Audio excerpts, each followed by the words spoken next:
আজকের গুরুত্বপূর্ণ স্বাস্থ্য সংক্রান্ত খবরে উঠে এসেছে উদ্বেগজনক তথ্য।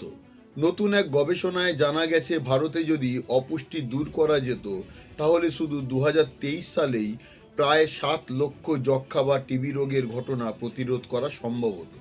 গবেষণাটি প্রকাশিত হয়েছে medical journal the Lancet global হেলথে।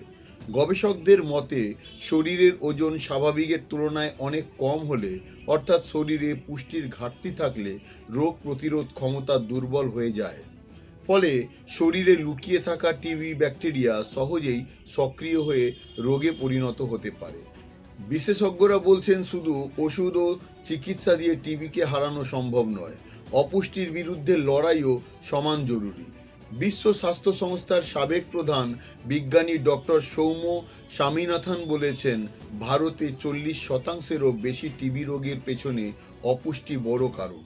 ভারতে হওয়া একটি গুরুত্বপূর্ণ গবেষণায় দেখা গেছে টিবি আক্রান্তদের পরিবারের সদস্যদের প্রতি মাসে চাল, ডাল, তেল ও পুষ্টিকর খাবার দেওয়া হলে টিবিতে আক্রান্ত হওয়ার ঝুঁকি প্রায় 49% কমে যায়।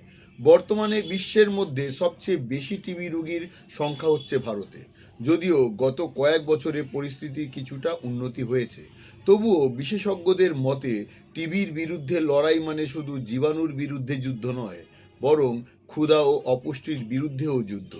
স্বাস্থ্যকর খাবার, সঠিক পুষ্টি এবং সচেতনতা, এই তিনটি হতে পারে টিবি প্রতিরোধের বড় অস্ত্র। ধন্যবাদ।